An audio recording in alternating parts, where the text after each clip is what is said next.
And good morning, everyone. Always helps if you put the pot up.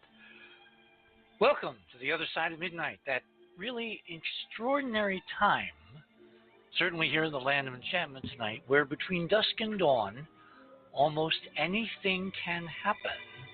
Certainly on this show, and tonight it is going to happen. Let me give you a little background. I'm a big fan of the idea of the 12 days of Christmas. Robin and I used to have this one major kind of contretemps around the end of the year, around Christmas, because she was raised to celebrate, that peak, the morning, Christmas morning. And if you're not a morning person, celebrating Christmas on Christmas morning is a little, jarring. Now, in my family, going back through my parents and my grandparents, we would all get together and we would do it what I used to think of as the civilized way. We would all get together on Christmas Day at a reasonable hour, like noonish, and then we'd all go to one of the houses. It was usually my grandparents' house because they had a bigger house than we did when we were growing up. And we would have, sit around, and we would talk, and we'd have coffee, and then we'd have dinner. And Christmas came after dinner before a fire and with, it took hours and hours. And, it was leisurely. It was civilized. It was something that all day you could look forward to. And then following Christmas Day, there would be surprises. So I really got into the idea of the 12 days of Christmas long before I realized that the 12 days is symbolic of all kinds of interesting stuff, which undergirds Christianity and Western Judeo-Christian traditions, et cetera, et cetera. I mean, in those early years, I wasn't thinking in terms of symbology and metaphors and things like that. Now, the one thing about Christmas that really grabbed me as I was getting into my professional life, particularly at the museum, was the story of the Christmas star. And it turned out that was the first radio program on a little station called WDEW, the Dew Line, named after that famous Cold War vanguard of radars struck across Canada that was built by construction workers that actually stayed in our place, in our bed and breakfast when we were growing up, and my parents were running a restaurant and a little, kind of inn and all that. And we had some of the construction workers come in because part of it had to be linked to Camp David, which was just up the street, the presidential retreat. So we had a kind of an inside look, and I just wish I'd been paying more attention, because if I knew then what I know now, the questions, anyway. So my first foray into radio when I was at the museum in New England, in Massachusetts, was the story of the Christmas star. And there were, several hypotheses looking at mainstream astrophysics for what this celebrated event could have been, coming down through 2,000 years of history. And we would go through in the planetarium, as part of getting ready for, the Christmas season, the options, the planetary conjunctions, the potential nova, a comet, the astrological meaning of the conjunctions of bright planets at certain constellations like Pisces for the Jewish people, et cetera, et cetera, et cetera.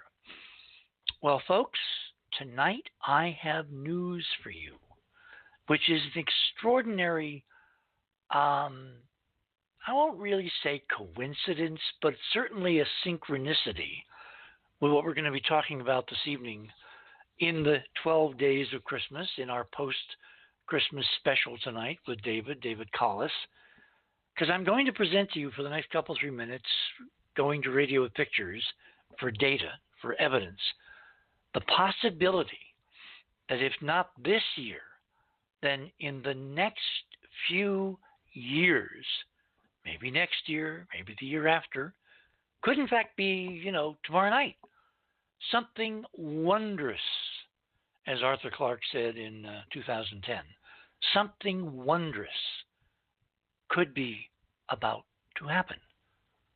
Because if you go to The Other Side of Midnight, that's our homepage, theothersideofmidnight.com. Go there, click on that.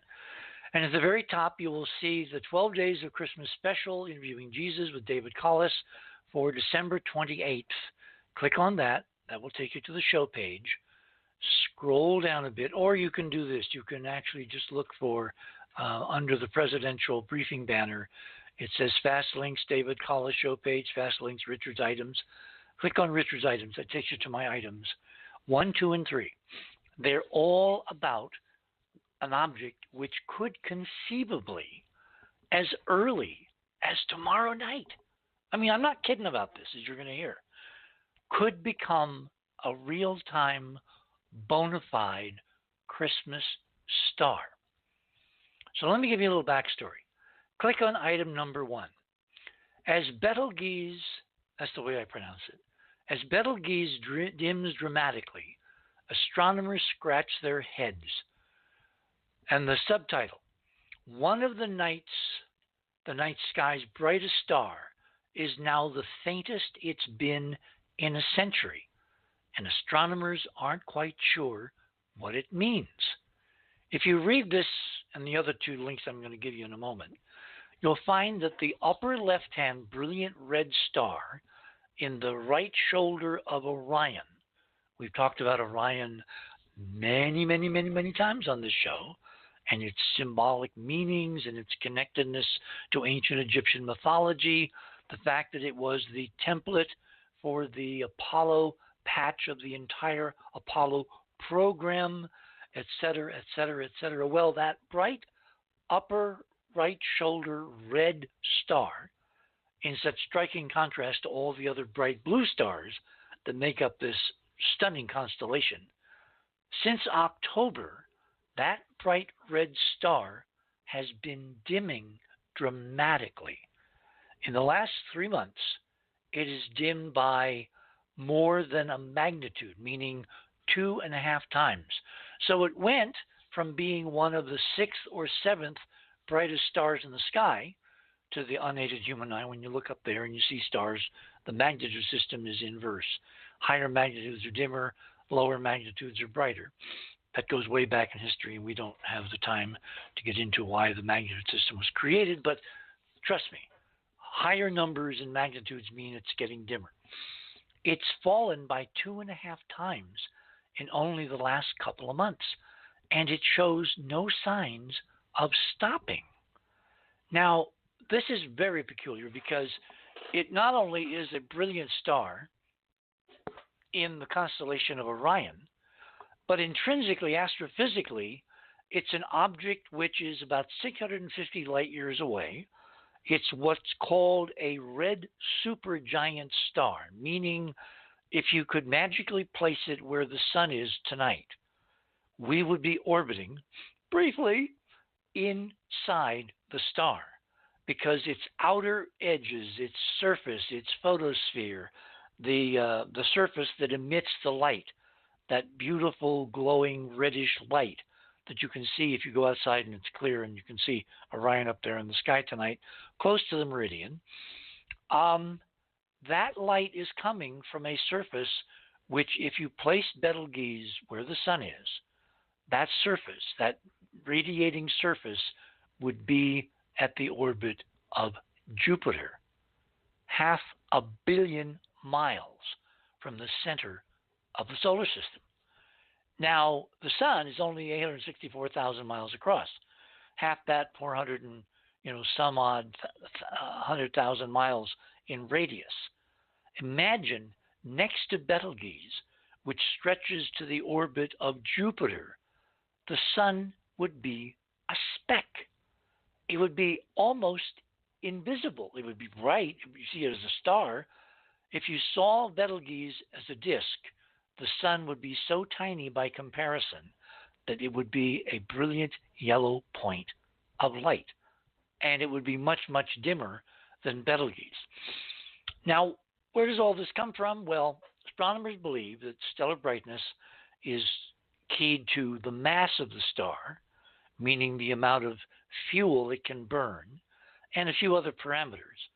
So the estimated mass of Betelgeuse is somewhere around 20 times the mass of the sun. Just 20 times.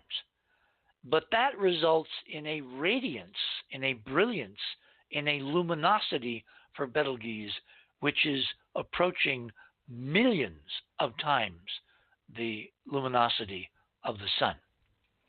And if you have a star even as massive as Betelgeuse, and it's burning fuel at an extraordinary rate compared to the sun, nuclear fuel, fusion, that kind of thing, it doesn't take much, of a calculator to realize that there's a finite lifetime for such objects. That's why they're so rare. And the idea of having one almost in the galaxy in our celestial backyard, only, quote, 650 light years away, that's pretty extraordinary. And the fact that it's part of a really stunning constellation of much brighter and equally massive stars that are not yet on the edge of evolution to where they will do remarkable things, that also is quite intriguing. So let's get back to Betelgeuse. This story broke just a few days ago that astronomers have been marking for the first time in over 100 years this dramatic dimming, and they say that it may, turn around in January, or it may not.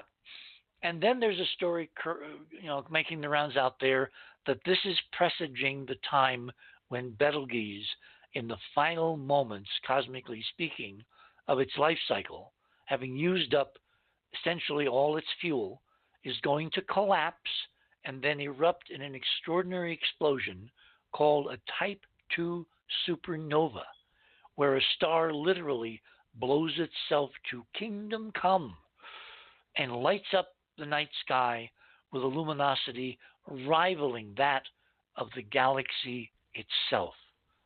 How bright would Betelgeuse, if it actually erupted as a supernova, be 650 light years away? Well, for that, you're going to go back to the other side of midnight.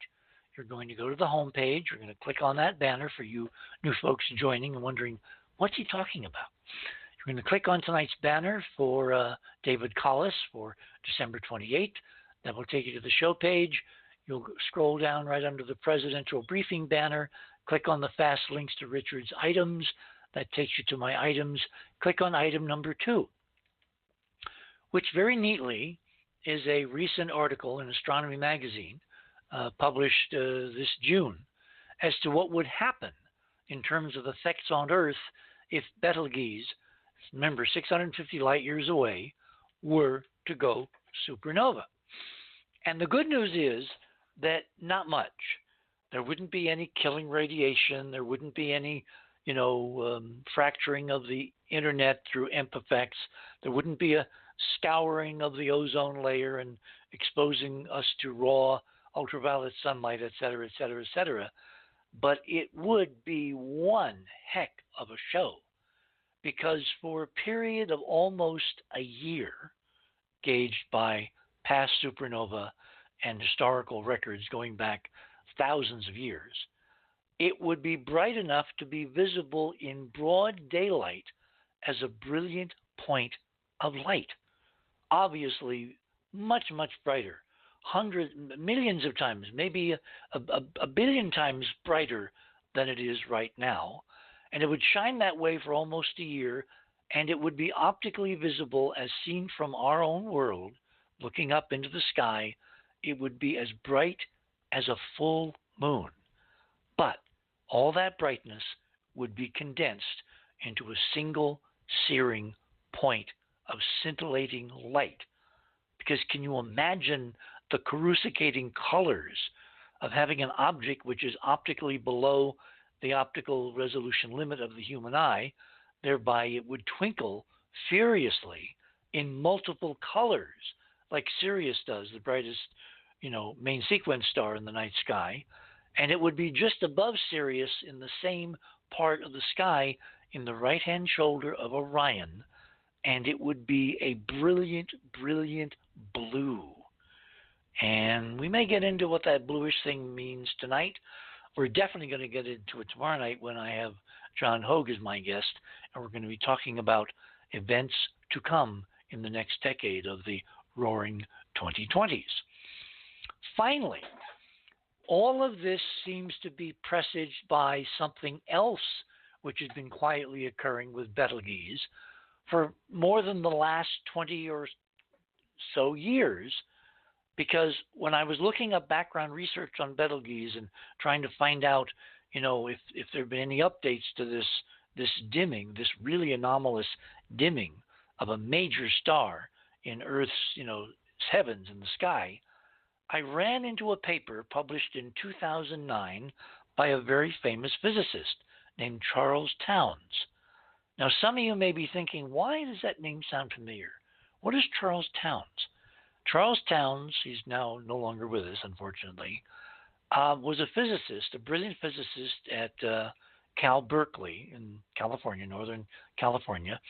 He's the guy who invented the maser and the laser. And using laser technology, he created atop Mount Wilson, which is in Southern California, a stunning array of telescopes called an interferometric array, which allows astronomers finally to measure the optical diameter of a whole raft of stars that in normal telescopes can only be seen as points of light. I mean, stars are really tiny and they're very far away. And so when you look at a star in a telescope, it's a point. If the telescope is really good and well designed, it's just a point of light. The only exception is with Hubble can actually resolve the little tiny disk of huge Betelgeuse, 650 light years away, and another red supergiant toward the center of the galaxy called Antares, and not much more because stars are tiny and the galaxy, as Uhura once said, is very big. Now, the interferometer that Towns pioneered and helped set up before he passed on Mount Wilson, for 15 years, beginning in the 1990s and extending through when this paper was published in 2009, was able to make nightly measurements of the actual optical diameter of this enormous red supergiant, Betelgeuse, 650 light years away. And remember how I said at the top of the show that it would stretch from the sun to Jupiter in radius? Well, that's not quite true, because you see, what Towns and his colleagues measured by actually physically creating an instrument that could nightly monitor the size of Betelgeuse is that for 15 years, from the 90s to 2009, Betelgeuse shrank by 15% in 15 years. Now, I have not been able to find any references to whether the shrinkage has continued, but I do know that one of the anomalies that Towns reported was that even though the star had shrunk by astronomically an extraordinary amount, I mean 15% for that radius is equivalent to the entire size of the orbit of Venus. And even though it was shrinking, its brightness all those years did not change. Major anomaly. The only way that could happen would be as the star shrinks and gets smaller, the surface area that it has to radiate is getting smaller, so it should get dimmer, right? To compensate for that, so the brightness stayed in those years just about the same, the temperature of the photosphere had to increase, had to get larger through something called the Boltzmann law. When you heat something up, it to the fourth power is able to radiate energy away much more vigorously at higher temperatures than at lower temperatures. So somehow for those 15 years, the brightness was compensated for by its raising the temperature of the star while it was shrinking physically in size. And then, just a couple months ago, that changed. And Betelgeuse began to grow dimmer and dimmer and dimmer. And it's still growing dimmer tonight. Now, what the mainstream guys are saying is this could all be the foreshadowing of this shattering, star-splitting explosion that is inevitable in Betelgeuse's future, because it can't last forever. It won't have infinite fuel. And other stars have been observed going supernova in this galaxy and many, many, many others over astronomical history. So at some point, could be tomorrow night, could be in 100,000 years, Betelgeuse is going to blow itself to kingdom come and light up Earth's skies as nothing has done in recorded human history. Now, if it happens in the next few days, it will be extraordinary. If it happens in the next year or two, it will be extraordinary. If it doesn't happen, then we still have the mysteries remaining. Why is Betelgeuse shrinking? Is it still shrinking? And why is it growing so dim? The perfect anticipation of a star which, when it finally does whatever it's going to do, will certainly become, depending upon the time of year that it explodes, it will become the Christmas star, because you see, the explosion will be visible well past at night for that year. It will take a decade or more for it to fall below the supernumerical brightness that the explosion will occasion back to its normalcy, and then dimmer and dimmer until it disappears from human vision. All of which is a lead up to my guest tonight. We're going to be talking about something so interesting, a man who has, through research, through painstaking scholarship, and through putting clues together. I mean, we love clues on the show, right?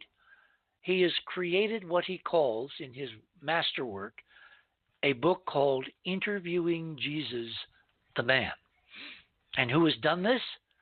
His name is David Collis, who's a native of Southern California, and he has been driven by the romance of quests, exploration, and invention his entire life. David was captivated by art, architecture, craft, religion, and the humanities, and his diverse talents in these fields are as rich as his experiences. David's traveled the world, made pilgrimage to the holy sites, built a stone energy circle and labyrinth, conducted vision quest, explored alternative healing, learned the hidden language of dreams, investigated the religions of the world, lectured on the Gospel of St. Thomas, and created a new series of sacred symbols that he says are the original symbols for a new era. David holds degrees, BFA, Masters, and Masters of Finance. Interviewing Jesus the Man is his first book. And so without further ado, David Collis, welcome to The Other Side. Hello, Richard, and thank you very much for letting me be on your show. Well, I've really been looking forward to this because there's no more interesting a portent celestially than have even the prospect that we could have a bona fide Christmas star in the sky, and an appropriate time to have you on. That bio is so brief. I want to start out, since we got a few minutes before the break at the bottom of the hour, I want to start out with the perennial question, who is David Collis? At what point in your life did you look around and say, things are not quite the way I thought they were? Well, let's just say this. At an age of 4, I was already having dreams that I was trying to understand because they were so profound. And in my, as a teenager, I was interested in the power of the mind, and I was interested in the concepts that were presented by the chariots of the god and the Bermuda Triangle and things like that.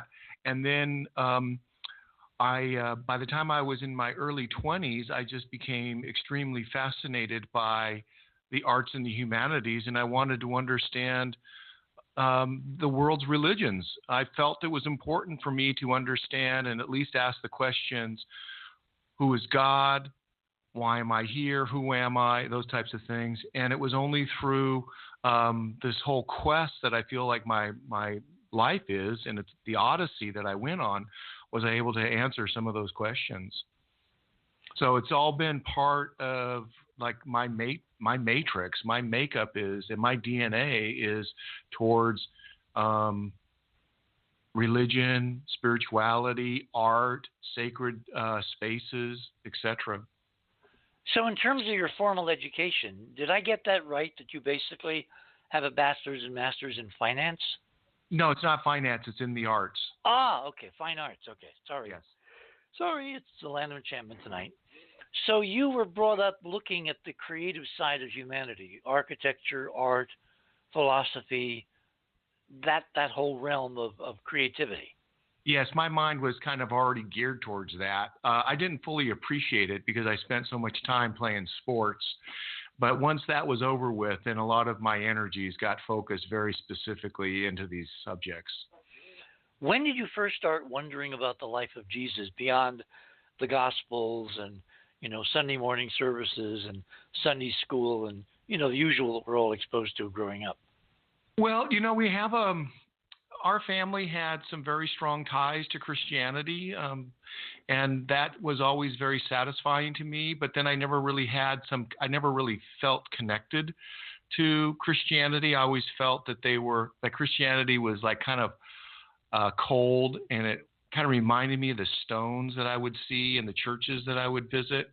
And so I never really found any inspiration in Christianity, but I found myself going through a very tough time and transition from being a young man into an adult. And it was at that transition that I had a couple of experiences that really shook me up.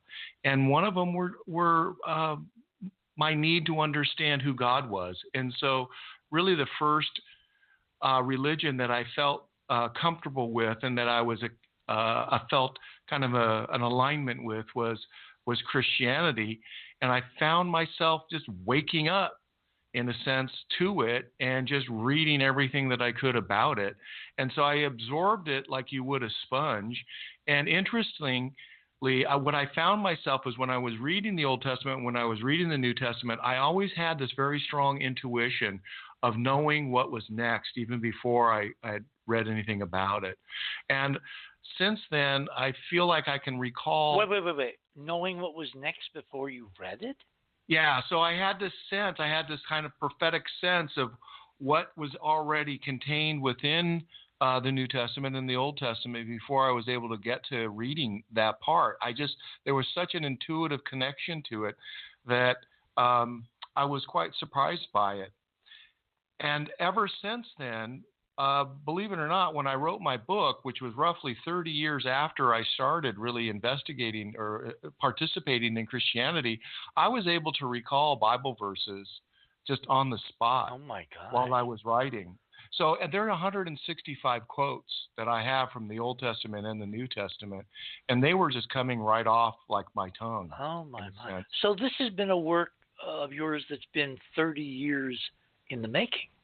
Right. So I was asked how long did it take to write. Well, the answer was 1 year, but it took 30 years for me to research, and that was all done on my own without any idea that I was going to end up writing this book. But after all of that period and all the work that I've done and all the readings and the mountains of books and all the travels that I've done, I finally got to the point where it was time to write something. Tell you what, hold it there. We're at the bottom of the hour. You're on the other side of midnight. My guest this morning is independent scholar and generalist David Collis, who has written a book called Interviewing Jesus. Our journey will continue when we return. We three kings of Orient are, bearing gifts we traverse afar. Field and fountain, moor and mountain, following yonder star.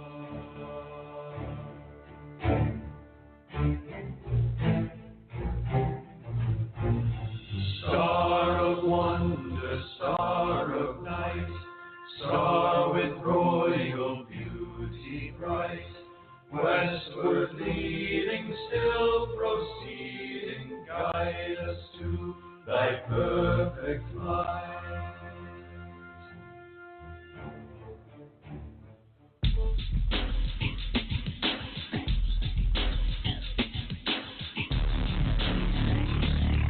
theothersideofmidnight.com. Talk radio with pictures on demand. Liberate your hyperdimensional time scale and non-linearly access over 400 hours of conversation at the cutting edge of science and thought.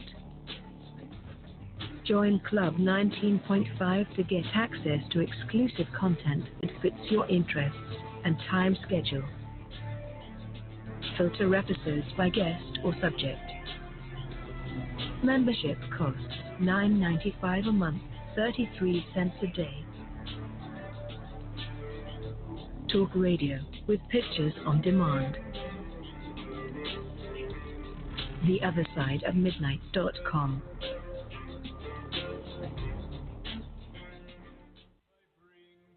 Crown him again, King forever, ceasing never over us all to reign. Oh, star of wonder, star of night, star with royal beauty bright, westward leading, still proceeding, guide us through thy perfect light.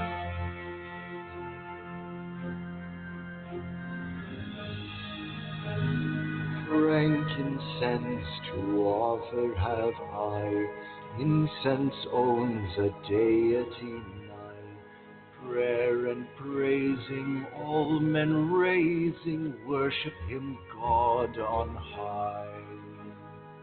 Oh, And welcome back to the other side of midnight on this Saturday night, December 28th of 2019, just a few days away from the beginning of a new year.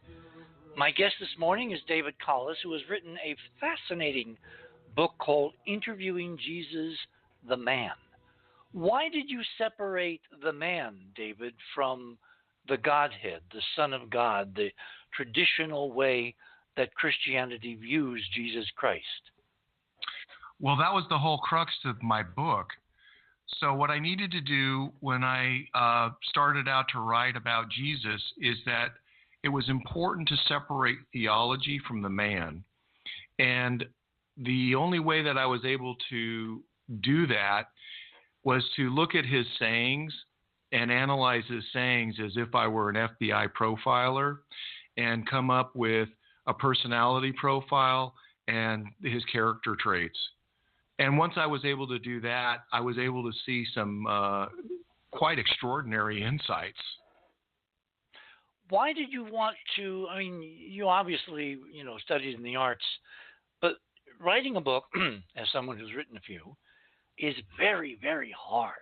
People think it's easy. Oh, no. Why did you decide to write this compendium looking at Jesus in a whole new light? I mean, these days people do videos, YouTube videos. I hate YouTube videos because you can't random access. Writing a book like this takes a lot of not only, perspiration, but inspiration. What was your inspiration? It was primarily when I had an experience when I was reading the Gospel of Thomas, and I was reading it somewhere right around the first week of the new year in 2012, and I had the book open and I had been reading it for quite some time, and there are 114 sayings in the Gospel of Thomas. As I was reading it, that it was as if my mind and my eyes were just completely open, and I saw into the heart of this gospel, and I understood what Jesus was saying in this gospel. And at that point, I realized that the person that we understand theologically is not necessarily the same person who is the one speaking these sayings.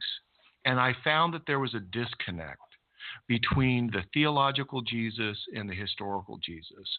Now, there was also another thing that happened to me. Well, there's two. When I was getting my graduate work, I was working with a man, and he was, as an artist, he was also a philosopher, and he was reading the books on the Jesus Seminar. And so we were talking about those back in the late 80s. And I kept asking myself, well, how can they possibly come up with what the most authentic sayings of Jesus were? So that kind of played a role in my life and in this book, but it was always kind of in the background. And the other one was I started to see Jesus as a human being, and I wanted to understand how he arrived at all of his conclusions. So what we see in the New Testament is Jesus' arrival as the philosopher, as the man, as the one who was conducting his ministry. But what was it like before that? What happened to him for him to have this conviction to be able to do and conduct his ministry? And that really got me thinking. So I have to admit that the person that I really found inspiration to understand Jesus was Joseph Campbell and the Power of Myth and The Man with a Thousand Faces and The Hero's Journey. And so from there, I was able to reverse engineer Jesus's life primarily through his sayings. So I ended up compiling 25 pages of his most authentic sayings, and from that I categorized them into subjects and themes, and then determined the type of personality that he had, and the types of experiences that he would have needed to have this level of wisdom. Because this wisdom isn't off the shelf. You just can't read it and then regurgitate it. There was something else that I found in Jesus's writings, and that was that through his parables and a number of his aphorisms, Jesus was telling me his own backstory. So there were his sayings had an autobiographical sense and quality to them, and that was one of the big revelations that really kind of launched me into this material. You know, this probably is going to sound like a dumb question, but there are no such things as dumb questions, so I will muster on and ask it anyway. It's been roughly 2,000 years, 20 centuries since Christ lived. And as far as I can tell, your book is unique in its approach to trying to understand the life and times and context of the real Jesus. How did you wind up at the point of the spear? Well, I read Roman history, Greek history, Egyptian history, Judean history, Mesopotamian history. I read Greek philosophy, and I studied the religions of Buddhism and Hinduism and Confucianism and Taoism, and then I started to explore the Western esoteric traditions. So then there was the Hermeticism and Gnosticism and the Sufis and the Kabbalah. And I had to really understand the historical context of the first century. So I spent time really trying to understand what that was like. And then I then was able to put Jesus's sayings back in context. And once I did that, the picture fell into place. So that 30 years really was required, that longer runway, before you could come to a kind of a synthesis and a catharsis about who this guy really was, a 3D picture. Right. I had to look at my own experiences and say, is there any types of experiences that I have that would match something that Jesus would experience? In my family, there was several generations of builders, and here's Jesus as a carpenter. So I was trying to think about what would have been going on at the time of Jesus in relationship to construction, and what kind of economy large construction projects would generate that level of income. So we're seeing a lot of money in Jesus's sayings. So I had to look at that. And then I also had to look at the types of inspirations that are affecting Jesus. So with that, we have Jesus has Buddhist influence, he has Hindu influences, he has Taoist influence, he has Confucius influence, he has Egyptian influences, he has Greek influences, particularly Greek philosophy and Pythagorean influences, he has Hebrew influences, and he has Essene influences. So at that point, you have to ask yourself, how can this man understand all these other different disciplines? Is there like a universal language out there, or did he actually have to go and travel and acquire this wisdom? And see, that's the big point. How does all this come together? You would like to see Jesus as like preformed, and that he was the second Adam, right? He's the sacrificial lamb. He's the Son of God. So therefore, he doesn't have to evolve. Well, I threw that idea out the door, and I said, how does this person progress? What were the types of experiences that he had to have had for him to arrive at this ministry? We would like to just say, well, it was preordained and he was ready to go. And so when 30 years old, he just told his friends and his family, he says, so long I'm on my ministry, can I have a group hug? Well, that's not what happened. That's just not what happened. So, well, hang on. If Jesus truly was supposed to be the Son of Man, then almost axiomatically he had to undergo a human experience of growth and evolution and change, and we're back to Campbell and the hero's journey. That's correct. And that's exactly what I started to realize. And then you have to kind of go through the different terms and what those terms meant. So we might understand Jesus in one particular way, but if you really go back to Jesus when he was actually living and walking and doing the things, what did it mean to be the Son of God? Who was the Son of God, right? So you have to kind of go back into your Egyptian history to find out what that meant. You had to go back into Egyptian history to understand about the nature of the incarnation of the Pharaoh and how that ties in with the incarnation of a God. So we're seeing these pre-existing ideas that the Christians are now adopting and applying to Jesus. That's the best way that I could look at it, like how best to market Jesus in a time during the Roman occupation. But let me just tell you a little bit about Jesus's backstory that you probably have never, ever heard of before. And this is all contained in his wisdom sayings. So they're all in the parables and they're all in the aphorisms.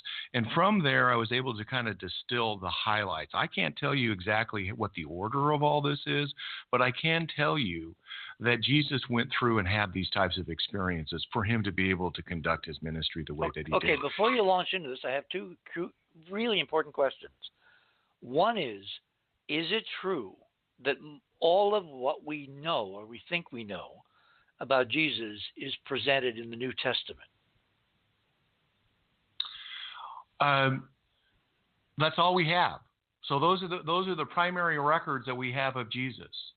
And this is a very important point because that record was not contemporaneous. It was written hundreds of years after this man, Jesus Christ, lived, was crucified, died, and resurrected, right?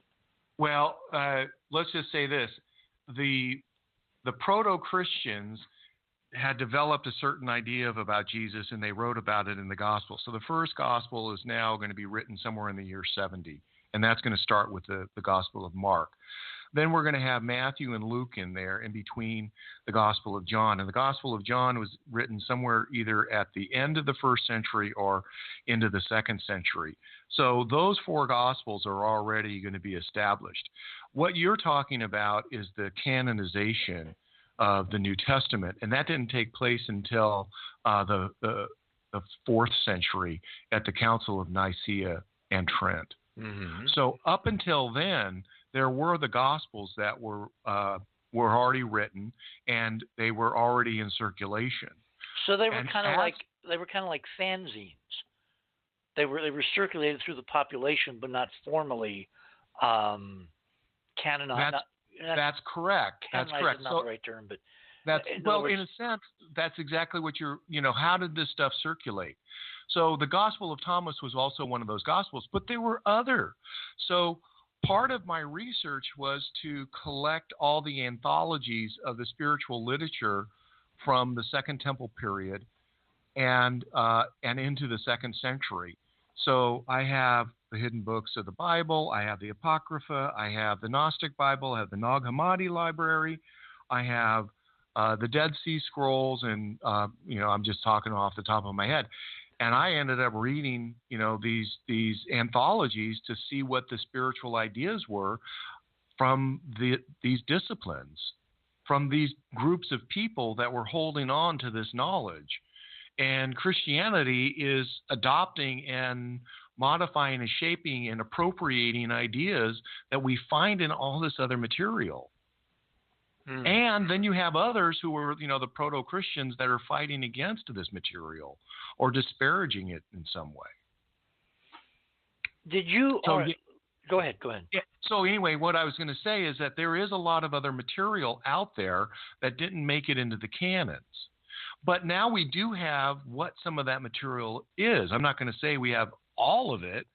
In fact, maybe there is a lot of material, and maybe it's stuffed in, some of the ancient libraries, and the Vatican may be in one of them. However, okay, that opens up a can of worms. Oh, it sure does.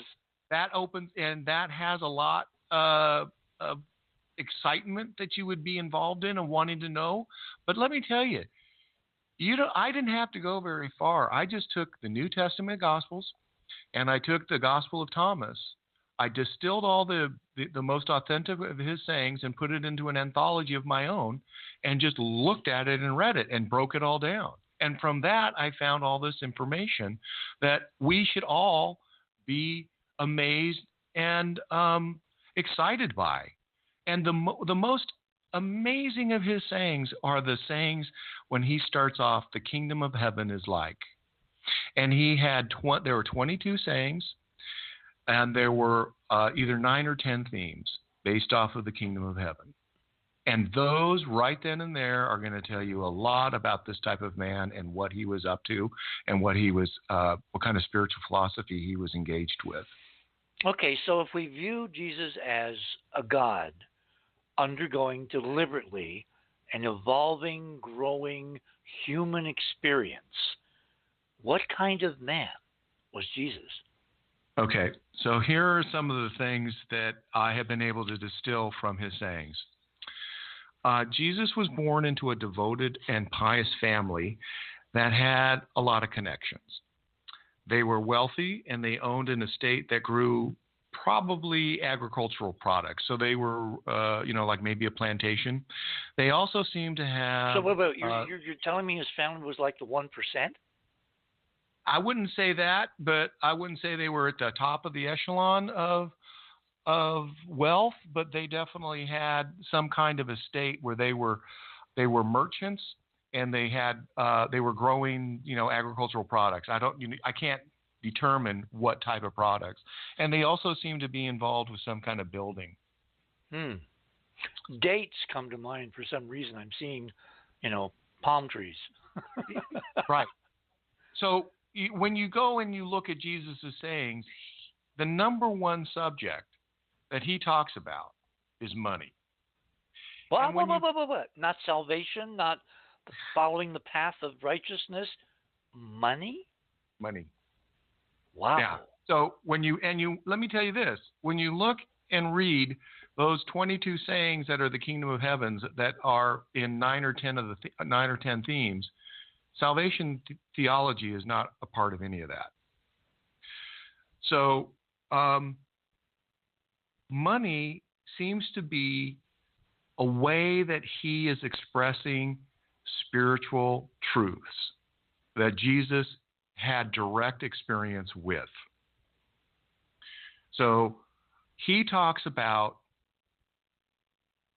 when you break down all of his sayings, he's going to talk about different kind of subjects on how money is dealt with. So you have the person who is got some type of plantation or estate. You have somebody who is the merchant. You have somebody who is working, and you have somebody who is inheriting money from their parents.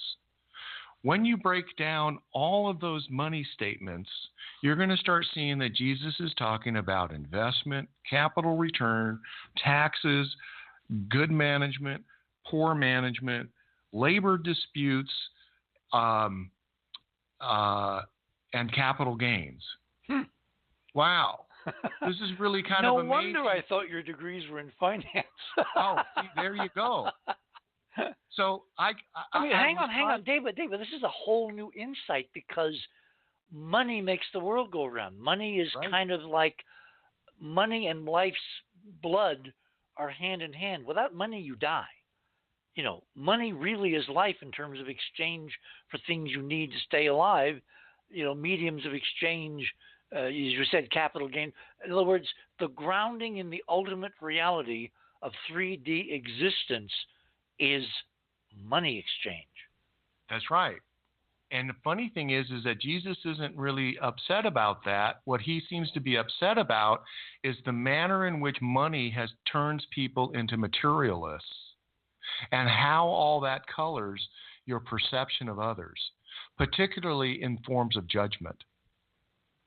So this is a really kind of a remarkable insight. But in the Gospel of Luke, Jesus talks about investment, and he's in one parable, and I'm just going to be speaking it off from the top of my head. He talks about a manager or the owner of the estate who's leaving, and before he leaves, he gives his servants some money.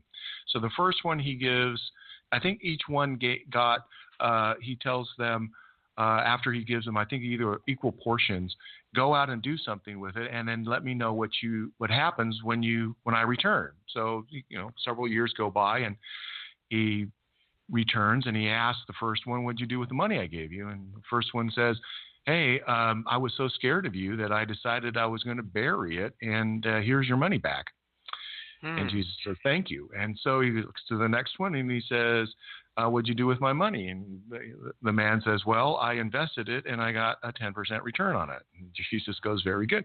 And then he looked to the third man, and he says, what'd you do with my money? And he says, well, I took it, and I invested it, and I made a 100% return on it. And Jesus says, you were the most amazing, and here, let me have all the money that these other two made or didn't make, and I'm giving it all to you. So what do you make of that? This is a remarkable idea of how you invest. And so he himself, again, Jesus is talking from his own experiences and truth. There seems to be something that Jesus is equating when you put all your money into something and you invest heavily into the work that you do, there's going to be a return that's a huge return. So that's how he's looking at money. He sees it as a spiritual truism. But we get too caught up into the material aspects of it and what money can buy for us. He was looking at it as how that could be a type of faith. Interesting. So from looking at all this textual material, what kind of a personality did Jesus have? Can I go back and finish his backstory? Would you like me to finish some of that? Ahead. Okay. So because his personality traits are just as remarkable as this. Okay, so it appears as though his family was wealthy. We also read that in Luke. I can't remember the exact state. I think it's Luke 8, chapter 8, verse 2 and 3, that his mother Mary was a woman of means.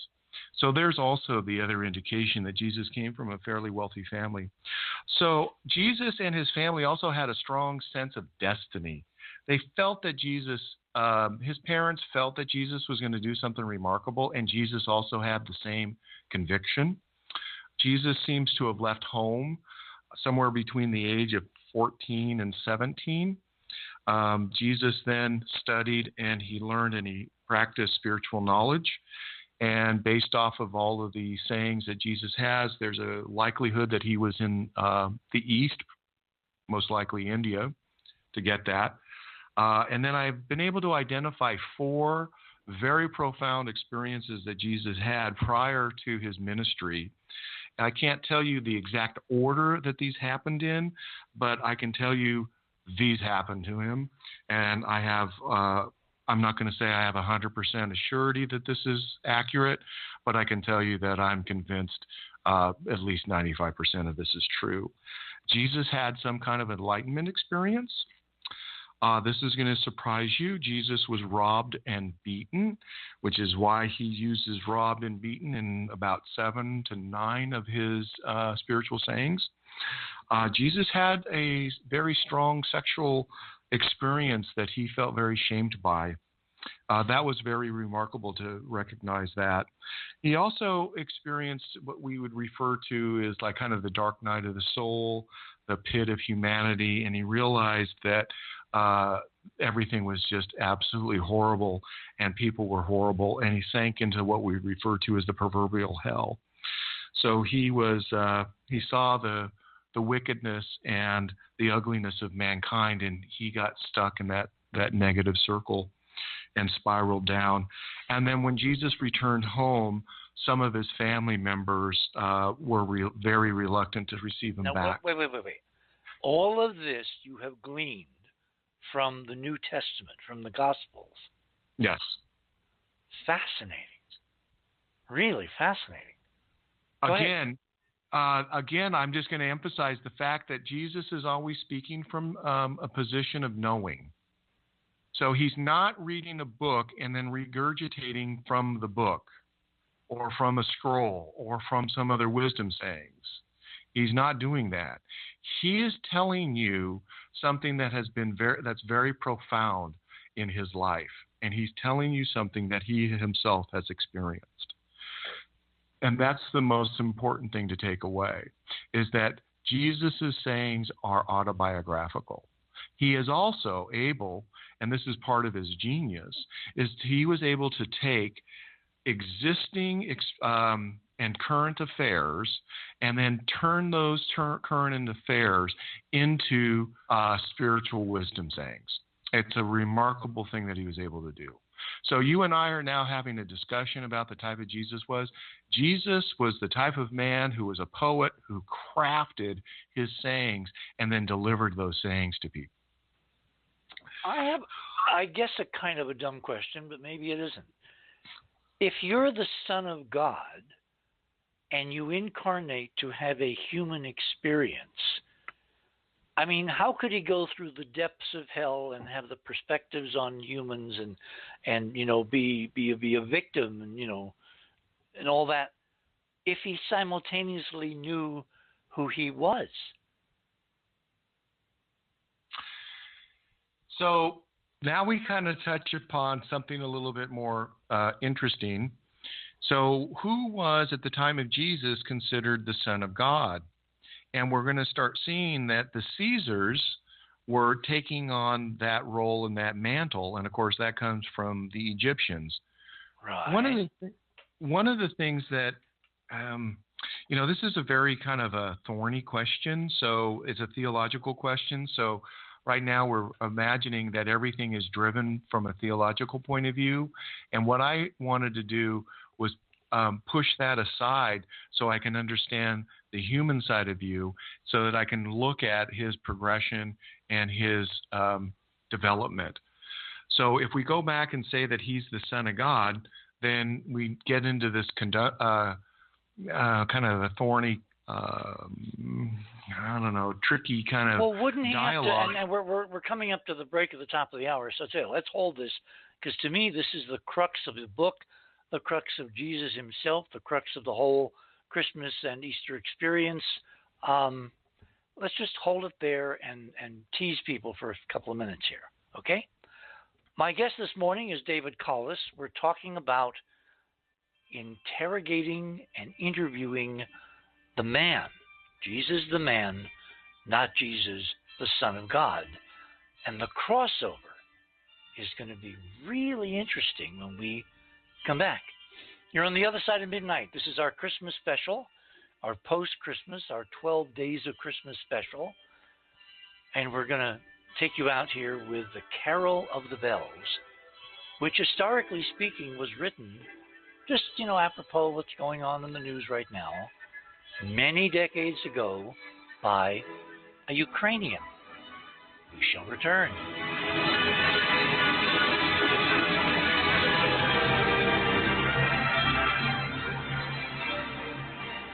Thanks for listening to this exciting first hour. Now, the second and third hour of the show is available to Club 19.5 members only.